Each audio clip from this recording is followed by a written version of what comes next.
Hey gang, groupers, troopers, or whatever.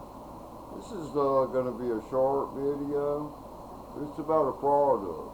I'm not sponsoring a product, and you can see on my videos there's no damn links or anything like that, but it's about a product. I'm a mechanic. I have 54 years experience. I'm age 68, but my experience goes back to a salvage yard my father owned before I even started school, where we'd be there pretty much all the time on the weekends. Yep, but anyway, it's just knowledges I have, and I'm not into the fix an engine with a bottle bullshit. No, no, no, no, no. I don't believe in that. Lucas products, shove it up your bazooka. That's a bunch of BS, because Lucas products, all that is regular oil whites, depending on the application it's used for, with dye coloring in it. Similar to, they take 1 to 2 weight oil and put red dye in it for automatic transmission fluid. It's just a matter of coloring, to make something seem like it came from outer space. Oh my God, this treatment is purple, it's blue, it's green, it's just bogus. Okay. But as many of you know, or you can watch my past few videos, 2 months ago I bought me a 2005 Lincoln Town Car. It's got the 4.62 valve V8 modular V8 in it. Okay, the 2 valve 4.6 and the 2 valve 5.4. A lot of people don't know those did not have cam phasers on them that can rattle, like clank, clank, clank. But mine, this was it's an extra car I bought, because I have extra vehicles, motorcycles, blah, blah, blah. And it had a sound when I'd start it cold, it'd go clank, clank, clank, clank, like, something was going to fucking break. I finally figured out what that was going on. I didn't take anything apart. What was happening, being that engine has no cam phasers on it, it wasn't a rod, because I could tell the area it was coming from, and it was a different sound. It wasn't a wrist pin knock or a crankshaft connecting it. No, no. Okay, what it was, the hydraulic tensioner, okay, you've got the blade that holds the chain in. You got a guide that the chain rides on one side. And then you've got the curved blade that pushes into the chain, okay, on a modular V8. Well, you also have the cast iron tensioner that has a stud, some call it a piston, the hydraulic tensioner. When you crank the engine, the oil pressure goes into it, it pushes it out to push your tensioner blade into your chain. Well, here's what I figured out was happening on that Lincoln engine when I started to go clank, clank, clank. But after that 2 or 3 seconds, and I could use that car during the day, it wouldn't make any sounds at all, none at all. What was going on? I knew that either that tensioner was leaking. A lot of times they have 2 bolts that hold them on, and those can start leaking where you don't get enough pressure, oil pressure in it to push the piston or the stud tip out to push that tensioner into the chain. Well, I figured out what was going on. The way I figured it out is I'd hold the gas pedal to the floor and crank the engine over about 10 times, wait a few seconds, crank it over another 10 times, and then start it, and it wouldn't make the sound. So I'm like, oh, okay. And there's no cam phasers on the front of the cam gear, on the 2 valve 4.6 modular V8. So I figured what's happening, that is stocked up. It's just stopped up, man. You know, plain, pure, and simple. That, and there was a couple of lash adjusters. I call them hydraulic lifters because that's what they fucking are.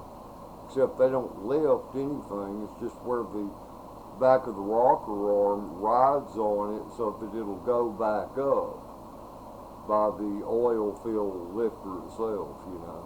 And then they have a roller, you know, on each rocker, Okay, you know, I've got a lot of experience. Here's something I swear by, people.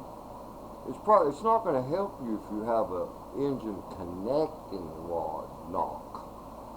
If you want to get by with a connecting rod knock,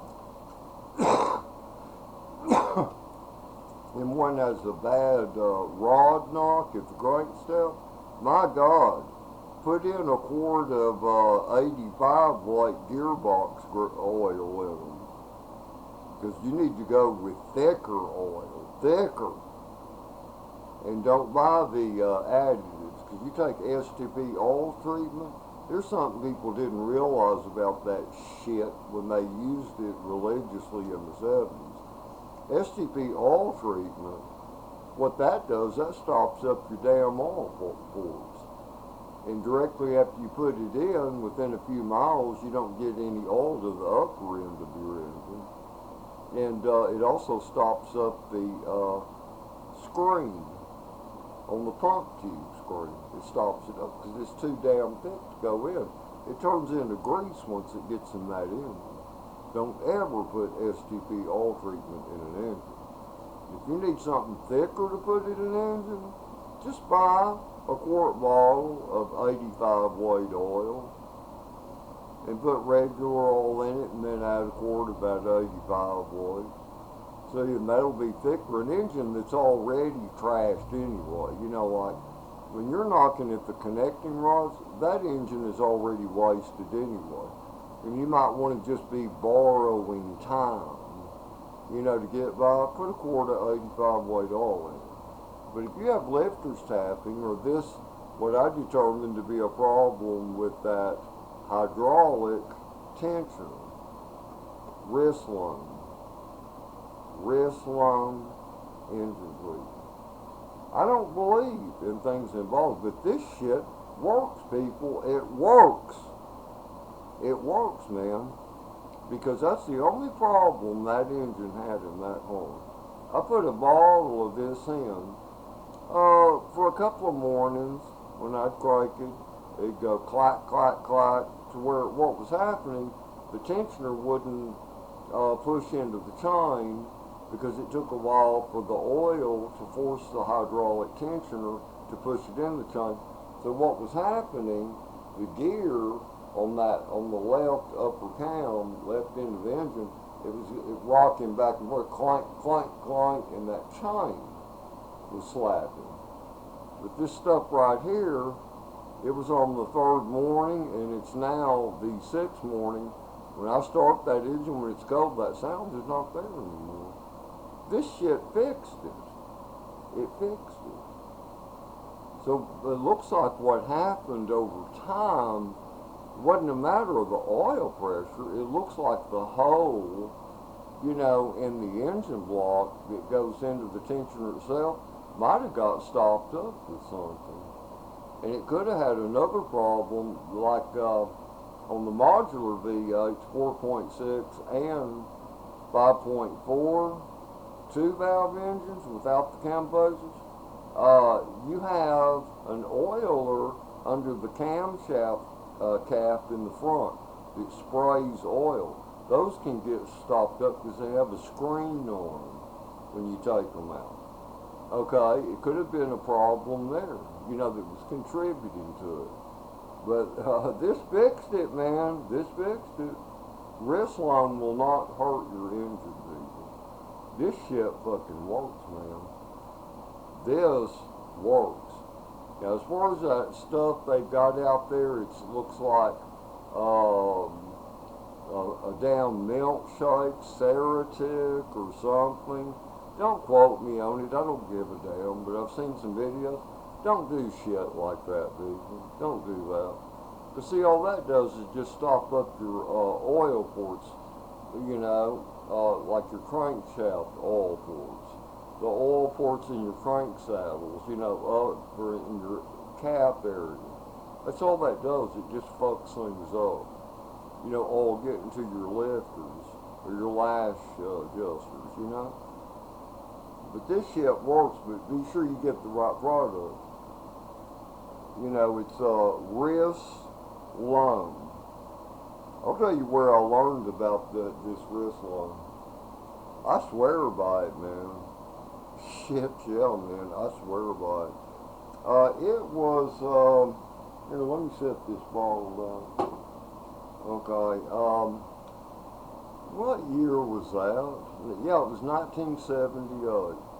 Me and my first wife, that I fortunately divorced that idiot way back in '85. Me and her dad and her stepmother Esther, we drove there.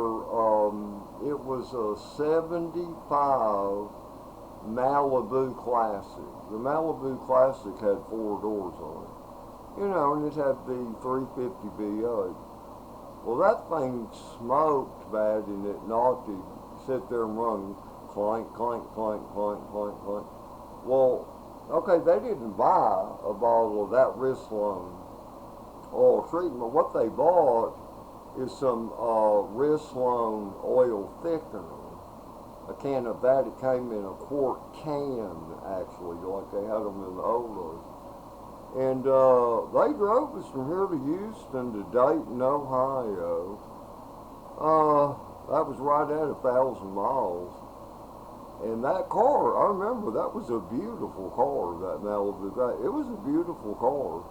A real shiny black, even had a hood ornament. And it got us back to Houston, you know. And that Wristloan, man, it worked, because when we got back, you know, that Wristloan going up there and back, you know, that engine didn't knock anymore. And I know there had to be bearing damage at the crankshaft. It just, but that was a different product than that Wristloan. That wasn't a penetrating type treatment, you know, like for lifters or areas to get your oil, for the oil to go through the engine oil ports, you know, in clearances. That was a thickener, but not like STP oil treatment, you know. But I swear by Wristloan products. You know, there's one other product I swear by. If you ever have like an engine seal leak in a car and it's older and it's not really worth fixing, you're just trying to get by, Blue Devil oil stop leak, you know that shit works, man. It works. You just have your engine warm and you pour a small bottle of that Blue Devil oil stop leak in and just drive the car around for about 15 minutes. You know, that will stop nearly all oil leaks. But anyway, you know, just sharing information. This is to share information. You know, to help people with knowledge as I have. But, you know, these people that have the Mustang, Tick, Clatter, the EcoBoost, you might want to try some of that Wristloan engine treatment. You might want to try some of that, man. Now, that's not going to fix a cam phaser problem. And what is in your 4-valve engines or your Coyote engines, no, that's not going to fix that. Because a cam phaser rattling, that's a mechanical, it's something that's literally damaged that has to be fixed. You have to put in a cam phaser lock or replace the cam phaser. Okay, but anyway, later, and remember, Jesus Christ is the only way, people.